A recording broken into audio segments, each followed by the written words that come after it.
Welcome back. Welcome in. This is Country Roads Confidential at earsports.com. This is a Paramount podcast. I am Mike Casazza here on a Monday morning.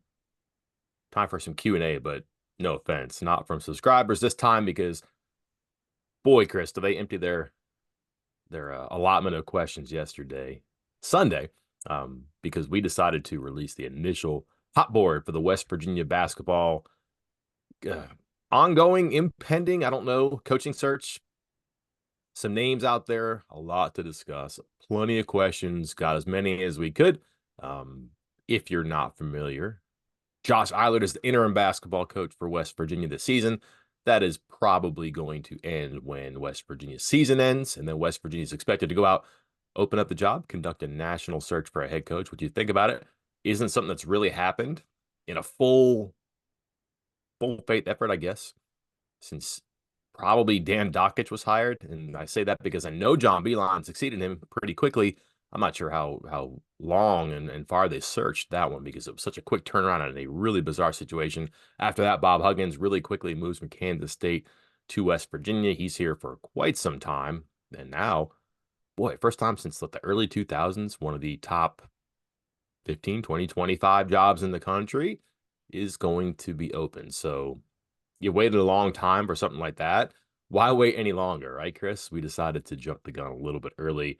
Um, we held off too on this, and the anticipation it got the better of some people, and they were ready to roll yesterday with a lot of questions, a lot of insight. It's on the board right now.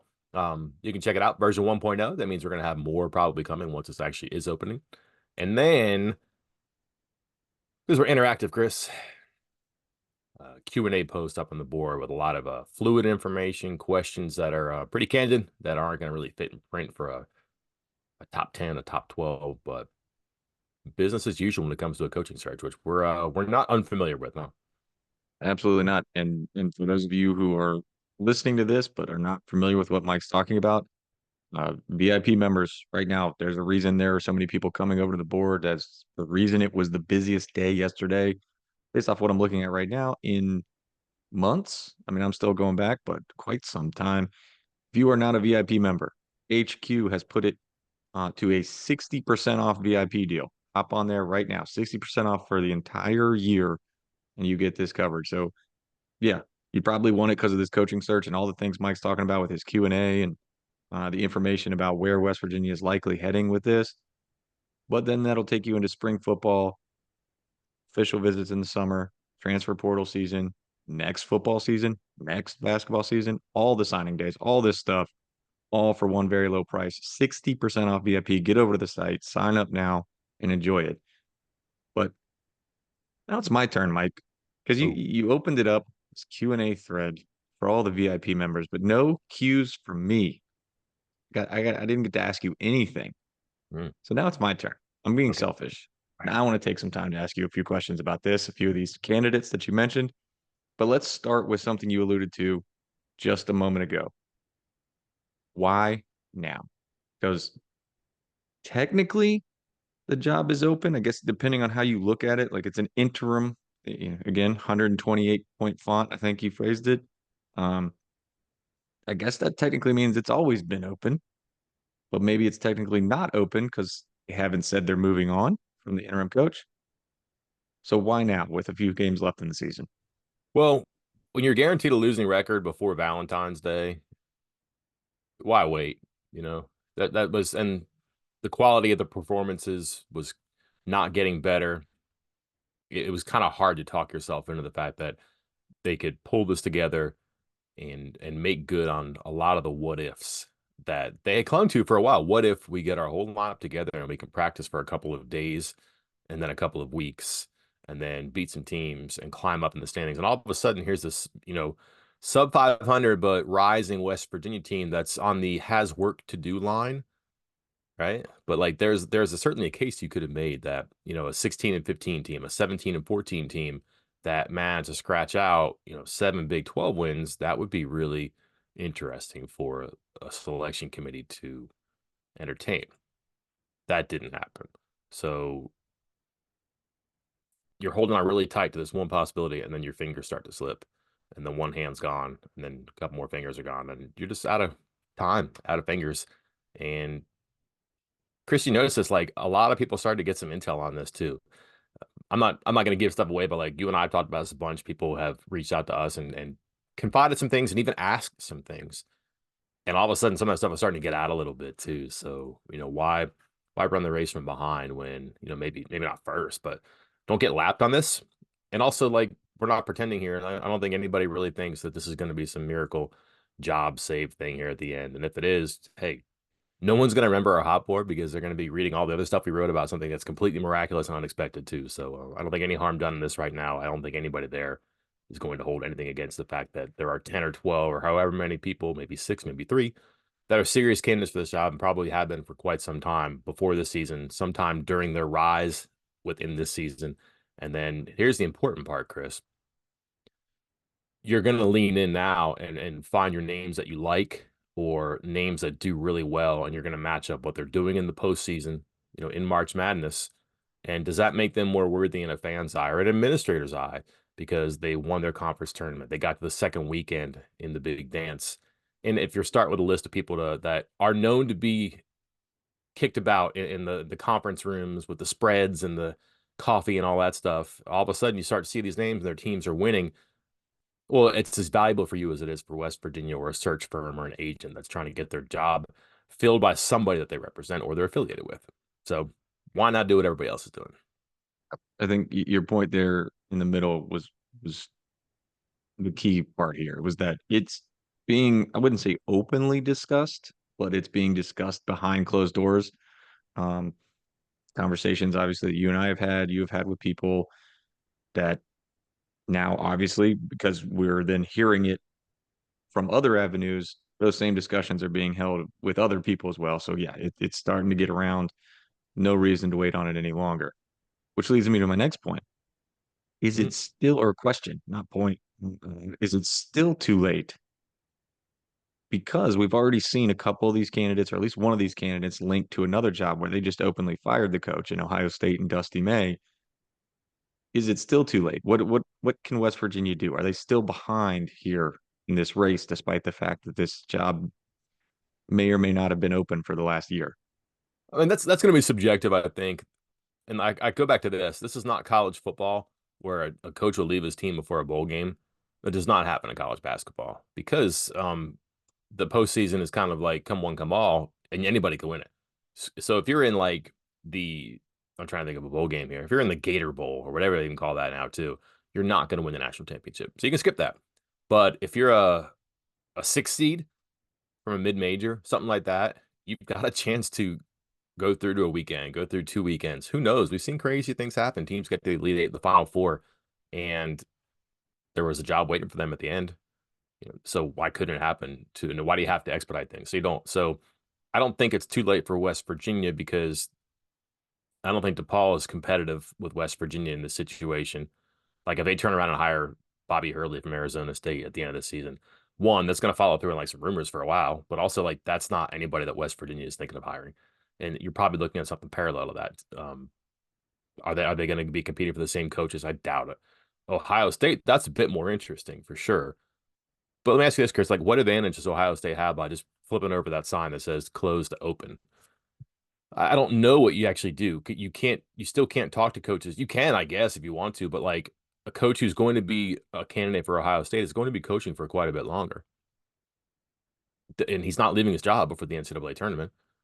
So if West Virginia isn't open until they lose in the Big 12 tournament, the CIT, NIT, CBI, whatever. I don't think there's a postseason bid here, but if they wait until their last game and it's over and they send the press release out, I'm not sure that they're running from behind here very much because they've been doing the work. Like they've had a search firm, they talk to agents, they have a phone that works. So while they can call people, they can answer calls. And if you don't think agents are active right now, or if executive firms aren't trying to place their clients with a school, those search firms go both ways. They work for schools, but they work for coaches as well.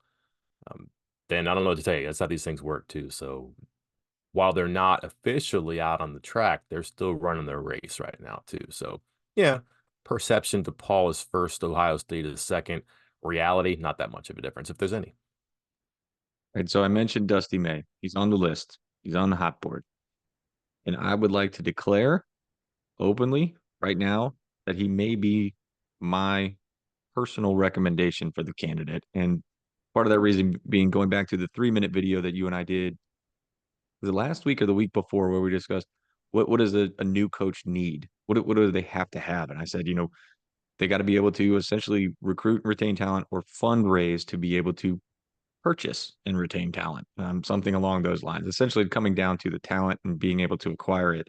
And he's apparently been able to do that at FAU, a school that's not typically known as like this powerhouse. But more importantly, I just pulled up Florida Atlantic's college basketball transfer portal page, and it's blank. I have Hmm. messaged IT over at 24/7 Sports and asked if there was a problem. They have informed me that there is no problem, Mike. No one left the program. No one left an FAU program that went to the Final Four to go to a bigger program. And you mentioned that in your thing, and that means something to me. That's notable. And that's a big reason why I think he's a pretty good candidate. Do you want to tell me why I'm wrong? Do you want to tell Can't. me why I'm right? Well, here's the thing, like they're not as good as they were last year. I guess if you just look at what they've done this year, it's still pretty good.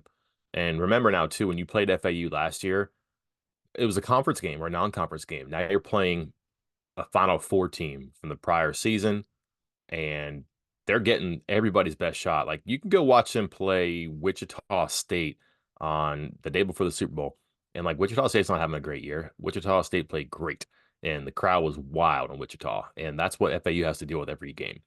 So are they as good as last year? Maybe. There are metrics that say there's not much of a gap. They're better here, they're worse there. There are knocks on like FAU's defense and whether Dusty May can reach in his bag and pull out a great defensive team year after year.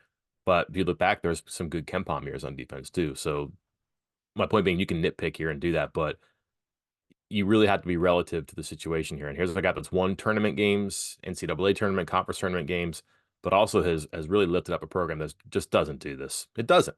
Like they share Chris, they share like not even like practice space or competition space, changing space, changing space with volleyball and women's basketball. Like that's how weird the facility situation is there too. Now you work around that, of course. Obviously, they've done well and found ways to make that work. But like, just imagine the situation you're in when you don't have your own dedicated locker room for stuff like that at a building that you play and practice in. Um, so that's just like the heat that they got to overcome down there too, and they have. And again, just because you're not quite as good this year as you were last year, maybe you're not catching teams by surprise. That seems like a pretty hard crime to convict somebody of because they've never been this good in successive seasons before, and you figure that would be what to celebrate. And your point about transfers, Chris, because I can't argue with you here too. This is not a transfer team. They have three transfers. They've been there like 3, 4, 5 years too. It's not like they just went out and got guys and won. They developed them over time, and they start and they play a lot for them. Big guys, guards, forwards, like just not like they got hot with a couple guards or a couple of bigs. Three different players, three different positions who play really well for them too, and not one-stop mercenary guys, people that came in and just developed over time, which is a good sign for a program because one, portal success, but also retention development. I don't know what box on his card isn't checked right now. Yeah, national championship. Okay, I get that, but like, be realistic here. Yeah. All right. Let's go to the name that was at the top of your list. He's your leader, by the way. May? Wait, the guy I'm about to say is at the top of the list No, or May? May. May is your leader. Okay. Okay. Well, I was going to say the guy you have listed at the top of your list, although with plenty of caveats beforehand, making note that this is not a ranking, but you felt the need to start with this name. So I feel the need to discuss it with you. John Beeline, former coach, obviously, very much connected to the job last time around, back in the summer. You kind of delved into that situation and how it almost happened back in the summer. Is it really a possibility this time around? It is until it's not. So for me on the outside in here, and if I'm another coach's agent, another coach, another search firm, I want this. I want an answer to this one here too, because it's been looming. So here's the deal. Like Beeline really nearly took this job last year, and West Virginia went up and visited him on like Tuesday or Wednesday in Michigan, covertly. came back, and the word going around that night was that they thought it was going to happen. Like they're going to wake up the next morning and be like, yeah, we got to get a red carpet, I guess a gold carpet. We got to get a spread, some balloons. Welcome back, coach. They thought this was going to happen. Maybe hope, but like thought. There was somewhere between hope and thought this was going to happen. Optimism, because he never said no, and he didn't ever really say no. It was just he never said yes either. Kind of need the yes. Seems like that's important too. Um, West Virginia is not tied off that line of communication. If you've noticed this, John Beeline will be the guest speaker at the Charleston Scholarship Dinner. Um, Big fundraiser every year down there in Charleston. They are planning a 20th anniversary for the 0405 Elite Eight team. That does not happen on one phone call. That does not happen, talking to John's like social event coordinator. I doubt he has one. He's not slipping like Rem Baker and Gordon Gee aren't sending messages to Beeline through his secretary with the Pistons like that. No, they've had open communication. They have talked. Um, I'm told that's never really been closed off, and it wasn't like, hey, I haven't talked to you in 2 days. How are things? But like check in and then see how things are going. And part of it is, can we do a 20th anniversary? Can we get you down there for the scholarship dinner? I can understand the 20th anniversary. Scholarship dinner is a bit peculiar to me. I don't want to be too conspiratorial, but you can get anybody for that. Why John Beeline, right? Because that relationship, they developed it like last summer, and all of a sudden, I like this guy. He likes us. Past was great. Why can't there be a future? And maybe that's just in general, not as a basketball coach, but from that grows something else. And I just haven't heard that it's a no. Haven't. Like he was offered big money last year, big money. Like they'll go out and break a bank for some guys. That's one of them. What has changed? Don't know. Now, if you think that players wanted to revolt and get in the way, I can't tell you that happened. I'm not sure how deep that went or how severe it was. Perhaps some players said, "Hey, can we hurry up? Because I got to figure out this is what I want to do." Okay, that's fine. Is that revolt? I don't know. But let's just say that there were impediments to Beeline taking this job or West Virginia hiring John Beeline last year. Okay, that's fine. Who's back? What's the impediment this year? Like, who's got the cachet, the gravitas to say, absolutely not, I'm not playing for John Beeline? At that point, you help that guy pack his bags and he's gone, right? Like, this is now about not one person, one team, one season. It's about a program that's going to be bigger than one person, one team, one season. And if that's the guy you want, then perhaps some of those obstacles are moved out of the way. And I think until you know for sure that he says no, everybody on the outside is going to be looking at that one right there and saying they've had a year to think about this, because think about the big variable last year. It was so fast. It was so unexpected. Like once April rolls around, if Beeline's thinking about coaching, he says no to some jobs. He doesn't get offered jobs, whatever. But the Final Four ends. All of a sudden, it's May, it's June. You're not in head coach mode. You're not, especially when you're 70, 71 years old. You think you're going to do your front office job with the Pistons and continue to live out in the lake in Michigan, all that stuff. Great. But here comes a phone call in June, and hey, we need a decision like in the next 24 to 48 hours. That's arresting, Chris. And that is not the dynamic now. You've had not a year, but 10 months to think about this. There's no I don't knows any more time. And the one reason that makes me think this won't happen or can't happen is that there are other names being talked to and asked about, which means West Virginia may already know. But until I know that, until someone tells me that, like I think that's the big question mark, unknown, perhaps even exclamation point right now, because who he is, what he's meant, and how close it got last year, and what has changed in the time he's had to consider and craft everything since then. That probably excites a lot of people, I would think, but it also makes a lot of people a bit reserved, a bit hesitant to get too close or too attached to this job. All right. Little side note, you got me thinking about this. I wasn't going to ask this originally, but now that you said the number, and then I scrolled down and looked, not only is Beeline a little bit different because the whole situation last year in the past with West Virginia, but also because I'm looking at the other coaches 41, 47, 47, 48, 48, 51, 55, 47. Is his age an issue? Because again, it's probably not if it's a 1 year thing, like we were talking about last year, but is it if West Virginia's taken the, let's say, long game look here of building this program over the course of the next 10 years if he's 71? Yeah, how could it not be? Like, how is that not a factor that you weigh in there? And I'm sure it might tip the scales if you're even on some things too. But like, if you're even between him and like Josh Shirts. I don't think you're picking Josh Shirts because he's what 14 years younger. No, wait a minute, 24 years younger. I don't do that. So I'm sure there's an aspect of this you have to consider too. And how long do you want to be your head coach? But like, how long is he going to be your head coach? Like, do you really go in saying that I need a guy to be 10 years? I'm going to hire John Beeline? Probably not, right? So there's that, and that's valid too. And also the separation between his last time coaching period, his last time coaching college basketball period. A lot has changed. The game has changed, and then that's just on the court. How much different is it off the court? So yeah, but again, here's a guy who's had a long time to plan it. You don't think that if he's serious about this, you don't think he's got a staff, he's got people he can contact for help with this, to do this. What should my office look like? Who am I hiring? I would imagine he's got a lot of that stuff. Just knowing him a little bit so many years ago, like those wheels always spin. So I'd imagine he's got a plan, and he's got way more connections than he had when I knew him. So like I don't think that'd be an issue. But part of that would be, I would think, is does his staff include his successor? And it's not going to be his son. Like, I don't know what to tell you that. Like, Pat Beeline's coaching like youth basketball in upstate New York. Who on earth is going to make an argument that he needs to be the next West Virginia basketball coach? That doesn't work. Like, there's no way that Rem Baker takes that argument. There's no way that John Beilein makes that argument. It just doesn't happen, right? So like what I mean by that is, can like one of these assistant coaches, could he be the, I don't want to say heir apparent coach and winning, whatever, but like, is he going to be good enough where if there's a handoff in 3 or 4 years, does it work?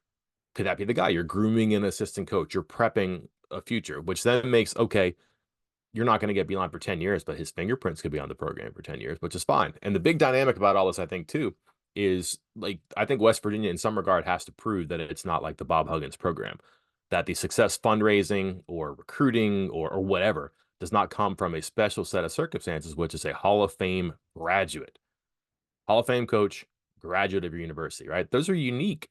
And if West Virginia was as good as it was for as long as it was under Bob Huggins, um, is that because of the coach, or is that because of the place that the coach worked in? And I think at this point, since you're not going to get a Hall of Fame coach who's a graduate of the university, you're going to have to find a way to make the program be what sells itself in the future. And if you get a couple of years of John Beilein to do that, to make things healthy again, then you can really push off in the future, which seems like it's pretty important to me. Sorry, I phased out there for a little bit after you broke my dreams of submitting my 7-1 record for 7 and 8-year-old girls basketball to Ren Baker for the job. As Maybe everybody else is right and I'm wrong about this, but I just have a hard time seeing that like someone pushes a 7-figure deal across the table to Beeline and he goes, that's fine. Pat, heir apparent. I just don't think that's the camel on the straw's back, or the straw on the camel's back there. I just can't believe that. all right. So you got your list, you got your hot board. We've talked about Beeline. You met, about how he's the guy that's basically got to say no before things get more serious, maybe with other guys. But you also mentioned Dusty May as someone who may be the leading candidate right now. So take me to your list. And again, we can't say they're off the radar because they're on your list, but who is somebody else from that list that maybe fans are not paying that much attention to, but should for this job right now? So Chris Mack would be one. That's a name that I've heard from different people as to a curiosity about what's been going on with him. What would fans think of him? Could he coach again? Hasn't coached since like in the middle of January in 2022 at Louisville. And that, Chris, that just got weird, man. Like that was a revolt because like the donors there and the administration there definitely wanted to hire Kenny Payne, and they did, and they're about to fire Kenny Payne probably. And just if you look at Louisville's athletic history the past several years, like a 4-letter word here, right? It's not great. It's a mess. How's that? It's a 4-letter word. And it's just been hard to navigate that. And you wonder, was it really Chris Mack? Chris Mack got suspended and ultimately fired, but suspended because he recorded a conversation of his assistant coach extorting him. Like, how do you like that's like seeing someone like snatch a purse, right? And then you jaywalk to catch the purse snatcher and you get a ticket for jaywalking, right?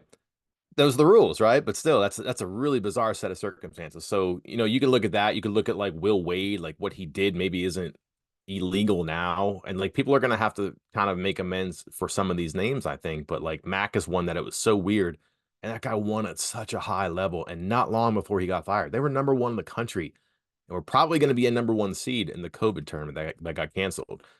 He lifted up Xavier to really high levels of basketball. He's always won, and can he come back and do it after being on the sideline for a couple years? And again, I think he was coaching youth soccer last year, not in upstate New York, but in Cincinnati. So can he get it back? I don't know. And then I think a name I hadn't seen anywhere else I think is interesting when you look at the program, what it's done, what it hasn't done, and like how consistent the program has been. It does not ring a lot of bells with people. You don't have great memories of pros in the school, hardly any like NCAA tournament success, but you certainly know about Vermont basketball. And like John Becker is a coach who's been there for a while, is now the winningest coach in program history. They're always consistently a good net slash RPI Ken team in the overall ratings, typically balanced offensively, defensively. Sometimes one outdoes the other to compensate, but they're always pretty good. And they're kind of homegrown and develop their talent because of how big they are in that part of the country. But now they're starting to get some transfers. And his name has kind of come up in different job searches the past couple of years. Boston College, UMass, the guy wins, and he's got a big personality that people really, really like. Would be really good with fundraisers, would be really good with fans and media. And I just think like that sometimes at a place like that, that can be so insulated that a coach sometimes wonders, man, what could I do outside this bubble? And would West Virginia be the person to come by and say, come on in, we have a chance? That's a kind of an off the radar name, but one I've heard about that just wins, has a style, has developed, but also adapted and is eager to go out and make something happen here too. But would you roll the dice in the Vermont coach? Do not know about that one. Just to give the listeners or the viewers, whichever way you're consuming this content, a little something on Chris Mack.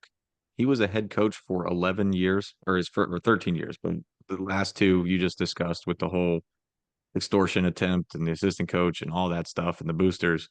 But the first 11 years, him being a head coach, if you count the COVID year, where, like you said, they would have been one of the top two seeds. They were, tied for second in the ACC before the tournament. He makes the tournament 10 out of 11 years as a head coach. 10 out of 11, including one, two, three, four Sweet 16s or better in that span. Like, there is nobody on the list that's winning at that rate. Or I mean, how often is a coach with that kind of win rate going to end up available? So I like that you went to him first as that kind of, again, not off the radar, but somebody that maybe people should be paying closer attention to because he's winning. And I can't fault him because Louisville's got crazy boosters and he tried to catch his assistant coach cheating or extorting him. Like, that's, like you said, that's crazy. I think it's intriguing for the list too because I'll be honest, there's names on my list that I've been told are on other lists too, which isn't a surprise. Mark Byington, we mentioned Josh Schertz, Nico Medved. Um, your kind of flavor of the day coaches. Okay, so West Virginia's just doing what everybody else does. I don't think so. There's some names on there too that are different. Mention Will Wade. I don't know about Will Wade. That's one I cannot get a read on, Chris. But like, um, if you're serious about the future of college basketball, I'm not saying you go renegade, but like that's a guy who's always won and who's been creative in his recruiting, but like you are gonna have to have a bit of a rebellious renegade streak. But by the way, there's no NIL rules right now, Chris. So you can make the most strong ass offer that you ever want right now, and you're not going to get in trouble for it too. So again, that's going to be something that people are going to have to probably come to grips with at some point. Not necessarily West Virginia, but here's a guy at McNeese State who's on a show cause, which makes it extremely difficult to recruit. And I've heard different things about him that he might want out right away because they're doing really well, but he might also just do 2 years at McNeese State and finish a show cause and come out with 2 years of a clean nose and then a clean record and be extremely appealing, but also McNeese State would be in a much better situation before it do. Don't know. That's one I have a really hard time getting a read on, but some people asked me about that or mentioned as a possibility that it just seemed like that was a good one to throw in at the end. Fortunately, because my alphabetical order style, it began with a W and he fit nicely at the end of the list. All right. We're going to wrap this up here in a second, but you mentioned version 1.0 indicating more were to come. Over or under 4.5? on the hot So board. are How we going many are like you making? 1.0 to 1.9? Is that before I can go to 2.0? I think when you do the 1 point somethings, that means there's small tweaks. Small tweaks. If you have to make like a large change, like remove a couple big names or add a couple big names, then you go to 2.0. So are we at 4.5 or are we Under. getting to four? Are we getting to fours? We could get to 4. Yeah. Okay. We got to 2 point like something last time. That was a pretty brief search. This one's going to be longer because like if West Virginia bows out first couple of days of the tournament, let's say they're done by I don't know March 13, you're looking at the tournament starts that weekend, the 17th. I mean, it might be April, Yeah. depending on who you're targeting and who's playing too. But also like this might be this might be done pretty quickly too if it's somebody who's not coaching right now as well. So we'll see. I was say I'm trying to look it up because remember the ball coaching search lasted what 4 days, and I think I mean, we had Well, updates every like hour on that one. even Uh, that was different because everybody knew that he was leaving after the bowl game, which was late December, but he was just waiting for the contract to change and his buyout to go right. down. So, yeah, Neil Brown 4 days later, but they were on their way there for sure. Yeah, we didn't do the 1 point. We just went 1.0, 2.0, 3.0, 4.0, which by the way, Neil Brown was just him and um Fickle and Tony Gibson. Gibby. Gibby. Yeah. Those are the three That's interviews. Yeah. top three from every single one. So um can't promise the same success as that one. That was pretty narrowed down, spot on, but I would definitely keep up with this on the basketball hot board. Again, if you are not a VIP member, hop in now. And I had a Twitter user message me and say, "You guys do not promote the Paramount Plus portion of this enough." Yeah, I mean, I've had people who tell me they tell their significant others, "I'm purchasing a streaming service, and the Ear Sports VIP is free." I don't care if you call it that. That's fine. You can call it whatever you want. You can say Or whatever whatever. one you're getting free or whatever you're paying for. I don't care. Um, just a quick note for those that are interested in that, you do have to be a full paying member. You can't be on the promo, but you do have that option to just opt right into the full regular price and get your Paramount Plus right away. So be sure to check that out if that's your option. If not, you just want 60% off in the WVU info, hop on that deal instead. Makes you mad. 60% off, huh? Oh, man. Oh, well. Mike, what else you got coming up this week?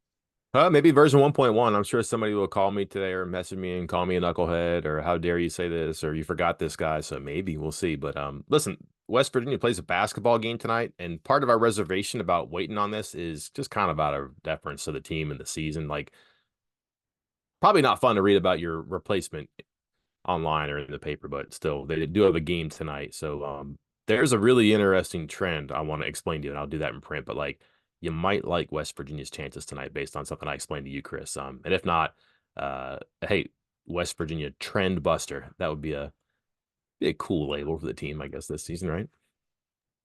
Yeah, But absolutely. And we also got recruiting news coming up because up on the board, official visits are starting to be set all the way out into June. Guys are coming up next month. Got an update this morning with a 4-star top 100 overall prospect that is set to visit West Virginia in a couple weeks and an interview with him. So be sure to check it all out. We got pretty much everything covered right now: baseball, basketball, football, recruiting, all the good stuff going on. hamstrings. Hamstrings. Yeah. Oh man. I don't even get me started. I mean, I know everybody on the board's already going. Like, you get a number one Major League Baseball draft pick, and he gets hurt the opening weekend. That's How about the just way the Baylor game ended for the women the other night, too? mm-hmm. That was That wild. foul with like 1 second left. Unbelievable. I never Unbelievable. get Well, oh well. Now, Mike, let's wrap it up here. You got the intro, you got the outro. Nobody wants to hear my voice to start this pod or end it. So go ahead. Oh well, jeez, really threw the ball above the rim from me on that one too. Yeah, Uh-huh. listen, all that's gonna happen. Be careful. Information's bad sometimes too. I don't know. I like to stick my head in the ground on some of these things too. Maybe that's not the best, but yeah, hopefully we can deliver on this stuff and try to figure out who's going to be in charge sooner than later. But also a lot of other diversions, whether it's streaming or online, different sports. There are some good things happening in West Virginia too. So hopefully we can flesh those out as well. Only time will tell, Chris. But until then, I'm Mike Casaza. I'm Chris Anderson. We will talk to you then.